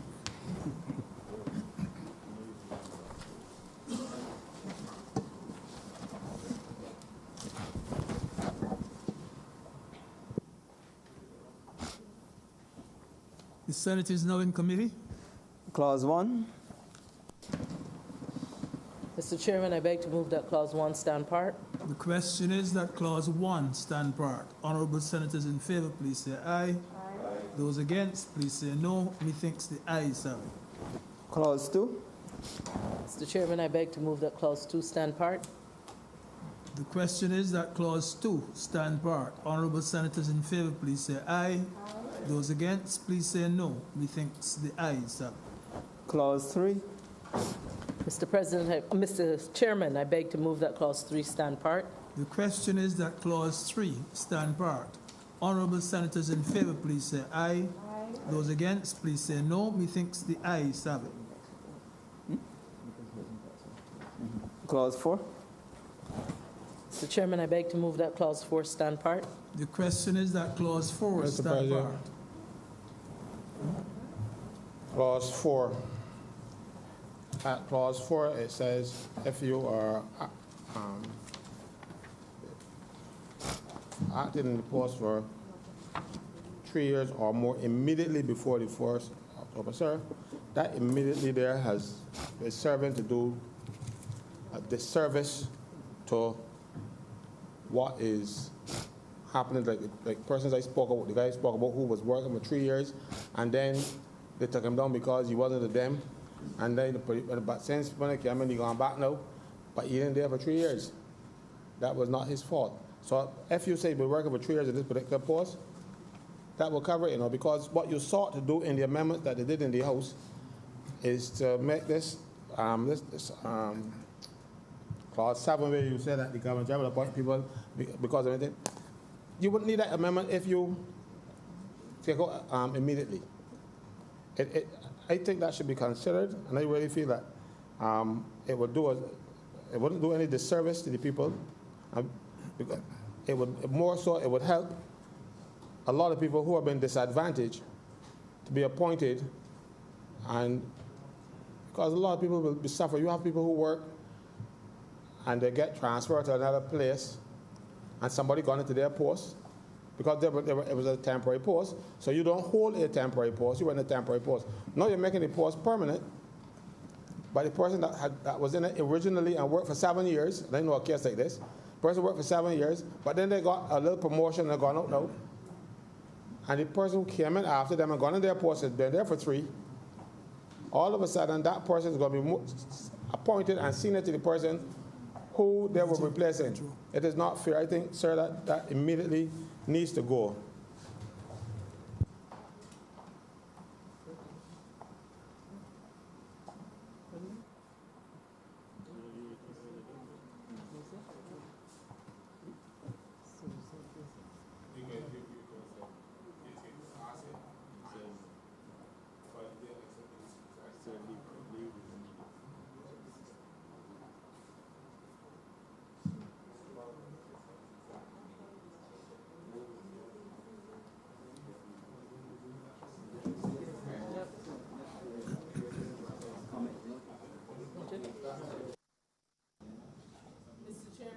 To note the comment that was made.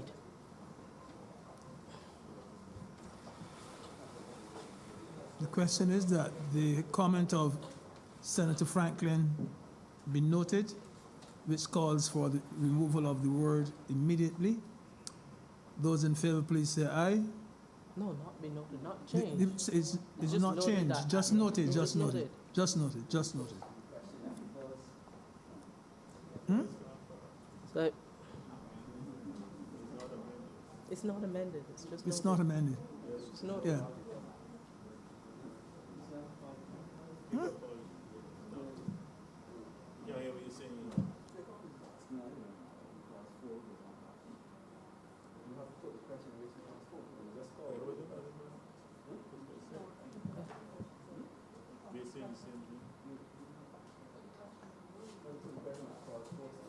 Yeah, the question is that Clause 4 stand part.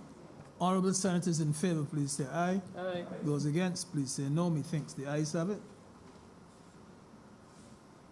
Clause 5. Mr. Chairman, I beg to move that Clause 5 stand part. The question is that Clause 5 stand part. Honorable senators in favor, please say aye. Those against, please say no. Methinks the ayes have it. Clause 6. Mr. Chairman, I beg to move that Clause 6 stand part. The question is that Clause 6 stand part. Honorable senators in favor, please say aye. Those against, please say no. Methinks the ayes have it. Clause 7.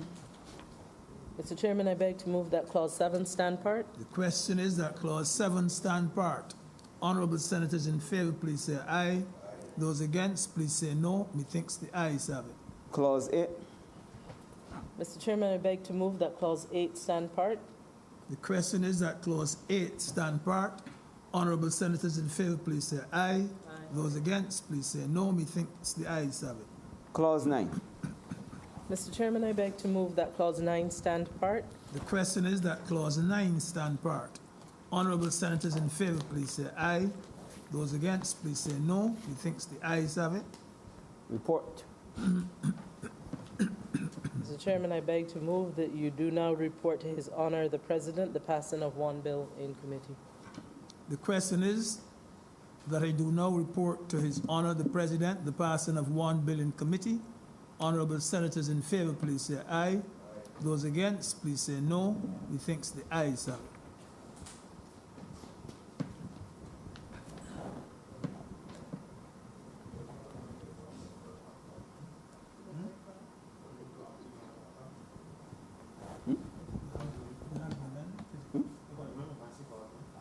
You don't see it? I call it. Clause 9 is the commencement. Clause 9 is the commencement. Commencement date.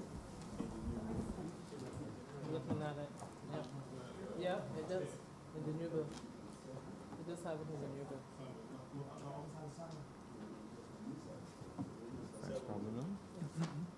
It's in the new bill. The change Clause 7 to 7. Okay. Clause 9 at the commencement. All right. It's been clear. The chairman has reported to me the passing of one bill in committee. Mr. President, I beg to move that this bill be now read a third time. The question is that this bill be now read a third time. Those honorable senators in favor, please say aye. Aye. Those against, please say no. I think the ayes have it.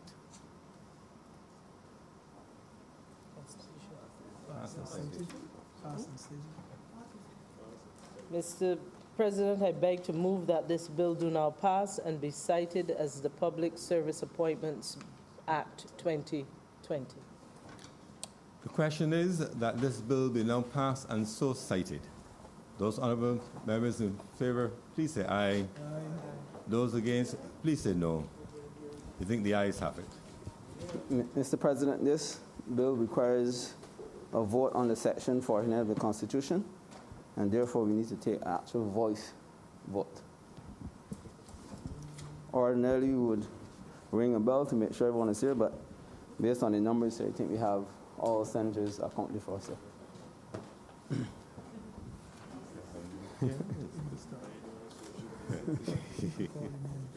Yeah. Senator Walcott. Aye. Senator McConney. Aye. Senator Cummins. Aye. Senator Dr. Springer. Aye. Senator Dr. Holder. Aye. Senator Adams. Aye. Senator Dr. Haynes. Aye. Senator Grant. Aye. Senator Sands. Aye. His Honor, Senator Greenwich. Aye. Senator Franklin. Aye. Senator Drake. Aye. Senator Moore. Aye. Senator Wiggins. Aye. Senator Dr. Rogers, Aye. Senator Nurse, Aye. Senator Boyce, Aye. Senator Maynard, Aye. Excuse me. Senator Aye. Senator Tate.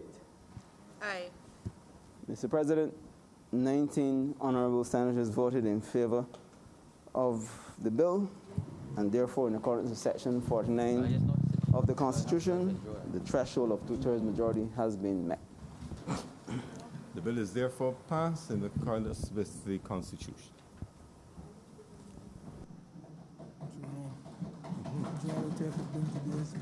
We're going to revert the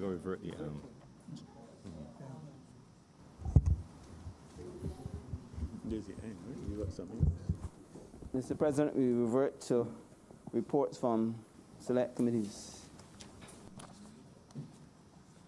Honorable Senators, I am required to report that in accordance with Section 60 of our standing orders, the selection committee has met and has made nominations to committees. These are for the Standing Orders Committee, Senators Holder, Sands, Boyce, Franklin. The House Committee, Senators Franklin, Haynes, Moore, and Maynard. For the Moore. Yes, Senator Tony Moore. For the Committee of Privileges, Senators Walcott, Sands, Boyce, and Franklin. For the Regulations Committee, Senators Greenidge, Franklin, Nurse, and Grant. And for the joint committees, those are the select committees, for joint committees, the Library Committee, Senators Walcott, Haynes, Springer, Tate, Holder, Franklin. For the Committee of Public Accounts. Excuse me, Mr. President. I'd like to decline that, please. Okay. Thank you. So noted, Senator Tate. Okay, the committee will come back with a recommendation on that. For the Committee of Public Accounts, Senators Walcott, Moore, as in Lucille Moore, Boyce, Cummins, Nurse, and Drakes. The Committee of Selection hereby submits its report in accordance with Section 60 of our standing orders. Revert to public business, sir. Thank you, Mr. President. I want to simply thank all honorable members for their participation today, both in the tribute and also in the bill which was just dealt with, and I beg to move that this sitting be adjourned, sine die. The question is that this sitting of the Senate be adjourned, sine die. Those members in favor, please say aye. Aye. Those against, please say no. They think the ayes have it. This sitting, therefore, stands adjourned, sine die.